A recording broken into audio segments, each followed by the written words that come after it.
దేవునికి స్తోత్రం. హల్లెలూయా. ప్రభునందు ప్రియా దేవుని బిడ్డలారా, ప్రభు పేరట మీ అందరికి వందనాలు, శుభాలు. మరణాత బాగున్నారా?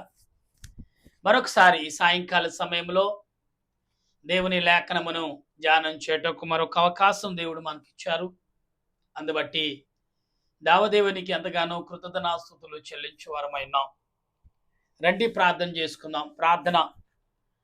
సర్వ సృష్టిని నీతిని పరిపాలించుచున్న సృష్టికర్తవైన దేవానికి స్తోత్రాలు. ఈ సమయంలో నీ నామాన్ని బట్టి ప్రార్థిస్తుండగా నీ ఆలోచన, నీ సన్నిధి మాకు తోడుగా ఉంచి, నీ శక్తిని బట్టి, నీ కృపను బట్టి, నీ ప్రేమను బట్టి, నీ ఆలోచన బట్టి మమ్మల్ని బలపరిచి, నీ దీవెన యావత్తు, నీ దీవెన సన్నిధి మాకు తోడుగా, రక్షణగా, మేలుకరముగా, ఆశీర్వాదగా ఉంచమని నీ దీన దాసుడైన నేను ప్రభా నిలబడి మాట్లాడుచుండగా నా తలంపులు, నా ఆలోచన మరుగు చేసి మీరే మీ బిడ్డలతో మాట్లాడి కావలసిన తలంపులు, కావలసిన ఆదరణ నీ బిడ్డలకు అందించమని ఆత్మరూపుడు రక్షణకర్త యేసుక్రీస్తు నామం అడుగుచు ప్రార్థన చేయుచున్నాను పరమ తండ్రి, ఆమేన్. మన తండ్రి అయిన దేవుని సన్నిధి సదా మనకు తోడై ముందుకు నడిపించును గాక, ఆమేన్. ప్రియులారా, కృపాకాలం. కృప కొరకు మనం అనేకమైన విధములుగా ఎదురు చూస్తూనే ఉంటాం.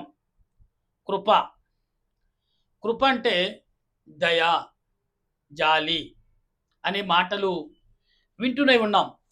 అయితే ఇక్కడ ఇశ్రాయేలు ప్రజలు రోమాపత్రిక 11వ అధ్యాయము ఈ మొదటి 2 విషయాలు మనం తెలుసుకున్నాం. అలాగాని ఎడల నేను అడిగినది ఏమనగా, దేవుడు తన ప్రజలను విసర్జించునా? అట్లను రాదు. నేను కూడా ఇశ్రాయేలీయుడును, అబ్రహాము సంతానము యందడి బెంజామని గోత్రమును పుట్టినవాడును. తాను ముందెరిగిన ప్రజలను దేవుడు విసర్జింపలేదు. ఏలియాను గూర్చుని భాగమును లేఖనము చెప్పినది వినలేదా? ప్రభువా, వారిని ప్రవక్తలు చంపిరి, నీ బలిపిట్టను పడగొట్టిరి, నేనొక్కడినే మిగిలి ఉన్నాను, నా ప్రాణము తీజోచున్నారు అని ఇశ్రాయేలుకు విరోధముగా దేవుని ఎదుట వారు వాదించుచున్నారు. దేవోక్తి ఏమి చెప్పుచున్నది? బయలకు మోకాలు ఓనినని 7,000 మంది పురుషులను నేను శేషముగా ఉంచుకుని ఉన్నాను. అలాగుననే అప్పుడు కాలమందు సైతము కృప యొక్క ఏర్పాటు చొప్పున శేషమును మిగిలి ఉన్నది. నా ప్రియ దేవుని బిడ్డలారా, కృప అనగా ఆదరణ, ఆశీర్వాదం, ప్రేమ, శాంతి, సమాధానం. కృప అంటే ఏంటి? దయాని. కృప కలిగి మా మీద కృప చూపించండి అంటూ ఉంటాం. ఇక్కడ ఇశ్రాయేలు ప్రజల పట్ల దేవుడు ఏ చరిత్ర చూసినా ఇశ్రాయేల్ ప్రజల చుట్టూనే నడుస్తుంది. ఏ చరిత్ర చూసినా ఇశ్రాయేల్ ప్రజల చుట్టూనే దేవుడు మాట్లాడతాడు. ఏ చరిత్ర చూసినా ఇశ్రాయేల్ ప్రజలను ఆదర్శంగా నిలుచుకున్నాడు. అందుకే వారందరూ దేవుని కృపలో జీవించిన వారు, దేవుని కృప చేత బలాన్ని పొందినవారు, దేవుని కృప చేత ఆదరించబడిన వారు, దేవుని కృప చేత బలాన్ని పొంది జీవించుచున్నవారు. అందుకే కృప. ఈ కృప అనేది ఎవరి మీద ఎందుకు ఉండాలి? కృప అంటే చాలా మంది అంటూ ఉంటారు కదా, మా మీద కృప చూపించయ్యా, మా మీద దయ చూపించయ్యా, మా మీద మీ కృప ఉంటే, మీ దయ ఉంటే మేము బతికి బట్ట కడతాం అని విషయాలు చెప్తుంటారు. ఎక్కడ జరుగుతుంటాయండి ఇక్కడ ఈ మాటలు? కృప అనే మాటకు జైల్లోనూ పోలీసులు ఎదుట, కోర్టులు ఎదుట, అధికారులు ఎదుట, లేదా ధనవంతులు ఎదుట ఈ యొక్క పేదవాళ్ళైన వారు అయ్యా మా మీద కృప చూపించండి అయ్యా అనే బ్రతిమాలుకుంటారు. కానీ అలా కృప గురించి ఇశ్రాయేలు ప్రజల నిమిత్తం దేవుడు మాట్లాడుతున్నాడు. ఇశ్రాయేలు ప్రజలు అంటే ఎలాంటి వారు? కృపలో వర్ధిల్లుతున్నవారు, కృప కొరకే బ్రతుకుతున్నవారు, కృపలోనే జీవించబడుతున్నవారు. ఇలా ఇశ్రాయేలు ప్రజలను చూసి దేవుడు అనేకమైన విషయాలు చెప్తున్నారు.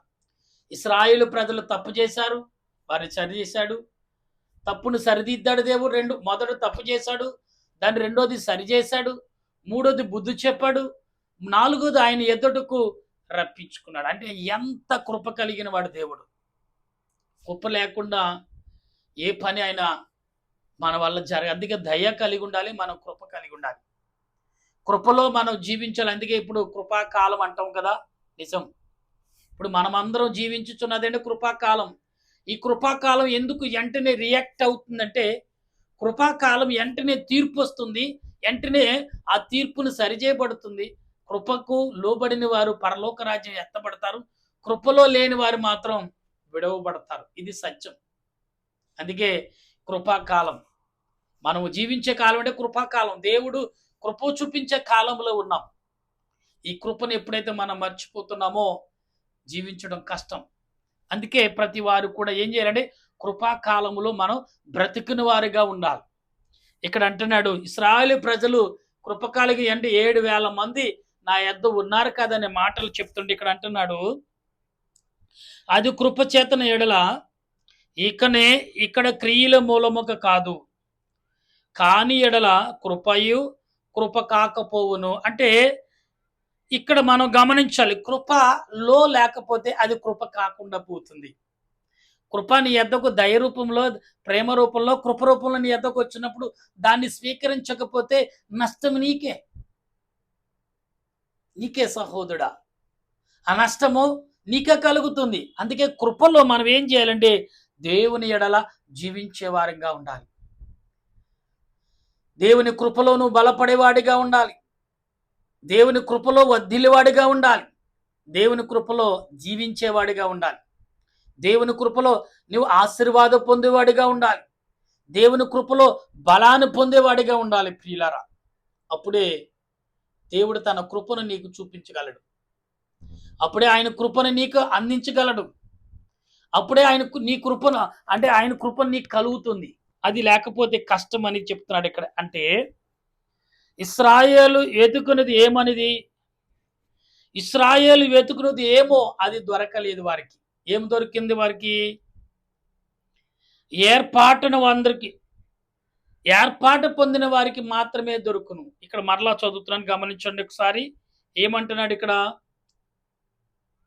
కాని ఎడల కృప కాకపోవును, అలాగని యెహోవాను. అలాగును ఇక్కడ మరొకసారి నేను చదువుతున్నాను, గమనించండి. కృప చేతన ఎడల ఇకను క్రియ మూలముగానే కాదు, కాని ఎడల కృప కాకపోవును. అలాగనైనను ఇశ్రాయేలు వెతుకనిది, ఇశ్రాయేలు అలాగ అయిన ఎడల ఇశ్రాయేలు ఏది వెతుకుతున్నారు అది దొరకలేదు. అర్థమైంది నా మాటలు? కృపయే కరిగిన కృప దొరకలేదు. అలాగైన ఎడల ఇశ్రాయేలు వెతికినది వారికి దొరకలేదు. కృప వారికి వెతుకుతున్నారు, వారికి దొరకలేదు. ఇక్కడ అంటున్నాడు, ఏర్పాటును గలవారికి అంటే దేవుని చేత ఏర్పాడిన వారికి అది కృప దొరికిందంట. ఇక్కడ మనం ఆలోచించాలి కొంచెంసేపు.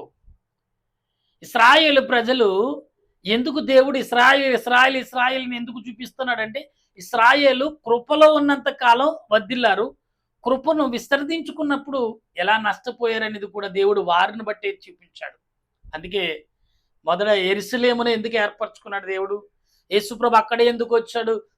గర్భం అంతట్లో మధ్యన ఎందుకు ఉంది? ఇశ్రాయేలు దేశం, ఇశ్రాయేలు పట్టణం యెరూషలేము భూమి అంతటిలో మయాన్ ఉంటుంది. కానీ కృప కలిగిన వారికి ఏమో కృప దొరికింది, కృపలో లేని వారికి మాత్రం కృప దొరకలేదండి. అది కూడా దేవుడే డిక్లేర్ చేస్తున్నారు. అంతే కదా. బంగారం పట్టుకెళ్ళి, ఉదాహరణకి బంగారం పట్టుకెళ్ళి వాడు ఈ బంగారమా ఏమన్నా ఒరిజినల్ బంగారమా? కాదు. బంగారం మనం కొంటే ఇది ఒరిజినల్ అంటాడు. అది మనం కొనేసి బిల్ అయిపోయిన తర్వాత వారం రోజుల తర్వాత తిరిగి కట్టుకొస్తే వాడి తరుగు తీస్తాడు. ఇది బంగారం అంతగా లేదు, మీ దగ్గరే కొన్నాం కదండి అంటే కుదరదండి, తరుగు తీయవలసిందే అంటాడు. అంటే మన దగ్గర తీస్తేనేమో తరుగు తీయకుండా కొడతాడు, దానికి ఖర్చు కూడా వేస్తాడు. మనం అట్టుకెళ్తే ఏంటంటే దానికి తరుగు తీస్తాడు, పైగా దానికి ఏంటంటే మేకమంటాడంటే దాంట్లో ఉన్న మట్టి గిట్టి తీస్తే దాంట్లో తరుగు తీస్తారు రూపంలో సుమారు 2-3 గ్రాములు తీసేస్తాడు. అంటే మనుషులు ఎలాగున్నారంటే, వస్తువు మనం కొంటేనేమో ఖర్చు తరుగు చేసినందుకు దాని మీద డబ్బులు వేస్తాడు, మనం పట్టుకెళ్తేనేమో తరుగుపోయింది అరుగుదలతో తరుగని దాన్ని చేయాలి కదా, ఆ ఖర్చు కూడా మీరే భరించాలంటాడు. ఎంత దారుణం చూసారా? అందుకే బంగారం మీద మోజుపడే వారులారా జాగ్రత్తగా ఆలోచించుకోండి. కొన్నప్పుడు మన మీద తరుగు అంటాడు, దాన్ని మేకింగ్ ఖర్చు అంటే తయారు చేసిన ఖర్చు మీరే భరించుకోవాలంటాడు.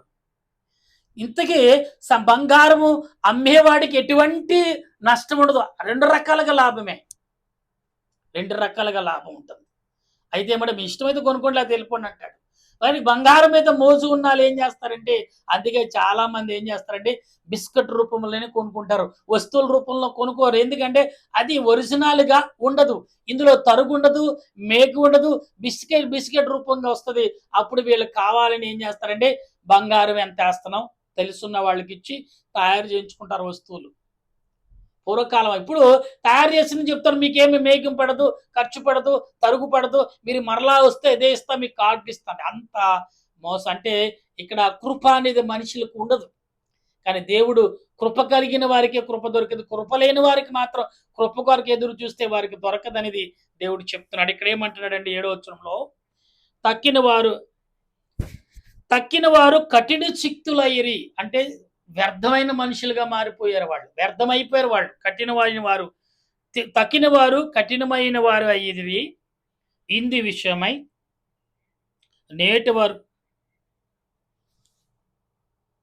ఇక్కడ అప్పటి నుంచి ఇప్పటి వరకు నేటి వరకు వారికి నిద్రగల మత్తు మనసునిచ్చాడంట, నిద్రగల మత్తు మనసునిచ్చాడంట. అందుకే చాలా మంది తెల్లవారుజాను అల్లారం మోగితే కానీ లేచినా నిద్ర కోసం. అందుకే వారిని ఏమన్నారు, వారిని కృపలోకి వారిని తీసుకోవట్లేదు దేవుడు.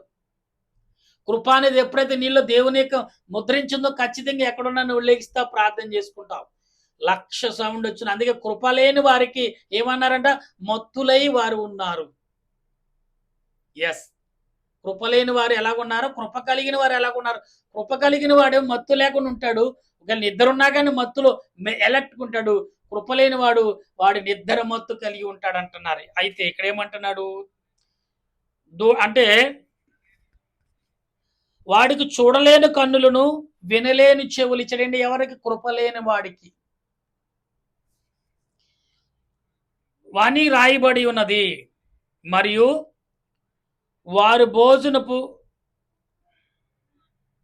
వారికి భోజనము ఒడిగాను బోనముగాను ఉండెను, ఆటంకముగాను వారికి క్రియలకు ప్రతీకారముగా ఉండును గాక. అంటే వ్యతిరేకంగా ఉంటుంది వారు చేసే ప్రతి పని. కృపలో లేని వారికి అంత వ్యతిరేకంగా కనపడుతుంది.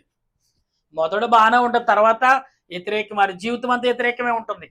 ఇక్కడ అంటున్నాడు ఏమనంటే, వారు చూడకుండానట్లు, ఇక్కడ ఏమన్నాడు, వారు చూడకుండా ఉండునట్లు వారి కన్నులు చీకట కమ్మును గాక. ఎవరికి?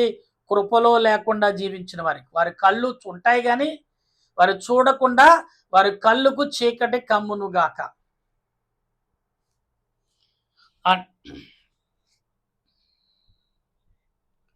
చూడండి, వారి ఈపునంట ఎల్లప్పుడూ వంగిపోయినట్లు చేయము. ఎవరికి? కృపలో లేని వారికి. సాతాను జంపుగా, అంటే కృప లేని వారి సాతానుతో ఉన్న వారికి ఏముంటుందంట, వారి ఈపి వంగిపోయినట్లు ఉండును గాక అంటున్నాడు. ఉండును. దావీదు చెప్తున్నాడు కాబట్టి నేను అడిగినది ఏమనగా, వారి పడుకున్నట్లుగా త్రొట్టిల్లిదురా. చూసారా ఇక్కడ ఈ 11వ వచనంలో 11:11లో చెప్తున్న, రోమాపత్రిక 11:11లో చెప్తున్న మాటలు. అంటే అధ్యాయం అంతా మీకు కంటిన్యూగా చదివిపిస్తున్నాను. 12వ వచనం చదువుతున్నాను. అట్లన రాదు, వారికి రోషము పుట్టించుటకు వారి తొట్టుపాటు వలన. ఎవరికి? దేవుడని ఎరిగి మాకు తెలుసు అని తొట్టుపాటు కలిగిన వారంట. వాళ్ళ ప్లేస్లో ఎవరు వచ్చారంట? అన్యులు వచ్చారంట. వారు తొట్టుపాటు కలిగి ఉన్నప్పటికీ వారి స్థలములో ఎవరు వచ్చారు? అన్యులు వచ్చేసారు. అందుకే కడపడవాడు మొదటివాడు కడపడవాడు. అది కృపాకాలంలో ఉన్నారు అని ఉన్నాను నాకు తిరిగిలేదు అనుకున్న వాళ్ళకి ఏమవుతుందంట, కృప వారికి ఏమి సహాయం చేయదంట. వారి ప్లేస్లో అన్యులు వస్తున్నారంట. వారు ఏం చేస్తారు? వారి కృప కొరకు. చూడండి అక్కడ ఏమంటున్నాడు, వారు తొట్టుపాటు వారు త్రొట్టెల పాటు లోకముకు ఐశ్వర్యమును వారు చూడండి ఆ అన్యజనులు కన్నా అన్యజనులు వచ్చినప్పుడన్నా వారి దేన స్థితి వారి స్థీన స్థితి అన్యజనులకు ధనముగా మారుతుందంట. ఎవరిదే? మందేనండి. దేవుని యందుట విశ్వాసము నమ్మకం లేకపోతే, మనము దేవుని కృపలో మనం లేకపోతే ఆ ప్లేస్‌లోకి ఎవరొస్తారని అన్యజనులొచ్చి ధనికులవుతారంట. వారు ఆశీర్వదించబడతారంట. చూసారా? ఇక్కడేమంటున్నారు? వారి పరిపూర్ వారి పరిపూర్ణము ఎంత ఐశ్వర్యంగా ఎక్కువవును. అన్యులకండి.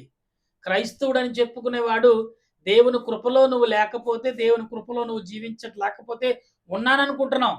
మత్తులై పడుకుంటే దేవుని కృపలో ఉన్నట్టుగా దేవుడు చూస్తాడు.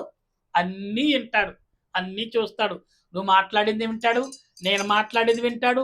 నువ్వు చేసిన ప్రార్థన వింటాడు. నేను చేసిన ప్రార్థన వింటాడు. నువ్వు అంతరాత్మగా ఏం తలస్తున్నావు వింటాడు. బయటికి ఏం మాట్లాడుతున్నావు వింటున్నాడు. 2 రకాలుగా ఉందా నీ నాలికి, ఒక రకంగా ఉందా నాలికి అని వింటాడు. అన్నీ కూడా చూస్తాడు ఆయన. చూసేవాడు ఆయన. కనుక గమనించండి ఒకసారి. దేవుడు ఏ రకంగా నువ్వు కృపలో ఉన్నావో, కృపలో లేకున్నావో అది నీకే తెలుస్తుంది. పొయ్యి మీద అన్నం పెట్టిన తర్వాత ఉడుకుందో లేదో మినిమం 4-5 సార్లు చూస్తారు.